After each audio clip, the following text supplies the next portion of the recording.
Hello guys, সবাই কেমন আছো? আশা করছি অনেক ভালো আছো। আমিও কিন্তু অনেক ভালো আছি। আজকে আমি তোমাদের সামনে আবার একটা নতুন ব্লগ নিয়ে হাজির হয়েছি।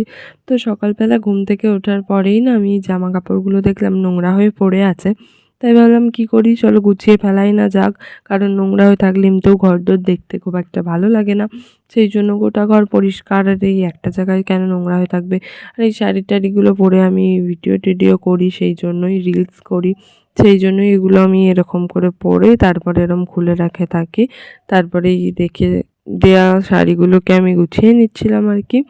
মানে নইলে গোটা ঘরটাই নোংরা হয়েছিল, আর এরকম করে করে দেখতে খুবই বাজে লাগছিল, কারণ ঘরের সব জায়গা পরিষ্কার ছিল আর ওই জায়গাটাই নোংরা ছিল শুধু, সেই জন্য। আর এগুলো গুছিয়ে নেওয়ার পর আমাদের এখানে একটা আলমারিতে আমি এগুলো ঢুকিয়ে দিচ্ছিলাম, কারণ এখানে এই সমস্ত শাড়ি রাখা হয়। আর এখানেই দেখো আমাদের সমস্ত শাড়ি ভর্তি কিন্তু। আর সেই শাড়িগুলোই আমি এখানে রেখে দিচ্ছিলাম। আর তারপরে রেখে দেওয়া হয়ে যেতেই তো আমি এখানে চা খাচ্ছিলাম।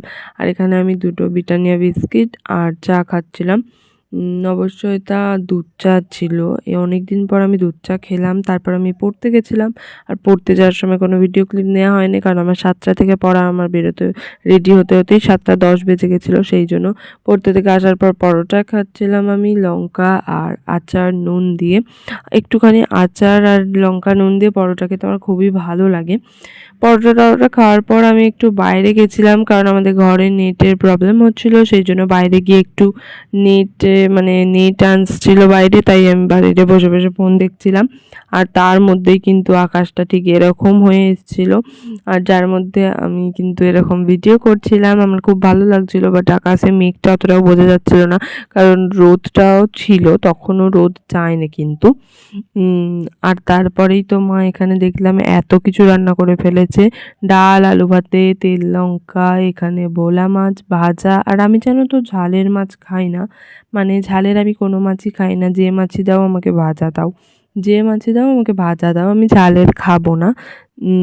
আর আমি সমস্ত রকমই মাছ ভাজা খেতে পারি। অনেকে বলে ভাজায় গন্ধ লাগে, খাওয়া যায় না, বাট আমি অনেক রকমই মাছ, মানে সব রকমই মাছ ভাজা খেতে পারি, যেটা আমার অভ্যাস হয়ে গেছে অবশ্যই। তারপরে আমার ভাইয়ের সাথে এই যে খেলছিলাম। আর ও এখানে তো নৌকা চালাচ্ছিল। ওকে আমি বলছিলাম কি করছিস, ও বলছে ও এরকম করে গামলায় বসে আর খিলবাড়ি দিয়ে নৌকা চালাচ্ছিল। তারপরে ওর সাথে সাথে তো আমিও একটু হাসছিলাম নৌকা চালানো নিয়ে। আর তারপর নৌকা টৌকা চালানোর পর আমাকে একটু বাইরেও যেতে হবে, মানে মার্কেটে কিছু বাজার করতে। বাজার বলতে মানে আমারই খেতে ইচ্ছা করছিল একটু আর কি কিছু, সেই জন্য আমি এখানে দোকানে চলে এসেছিলাম।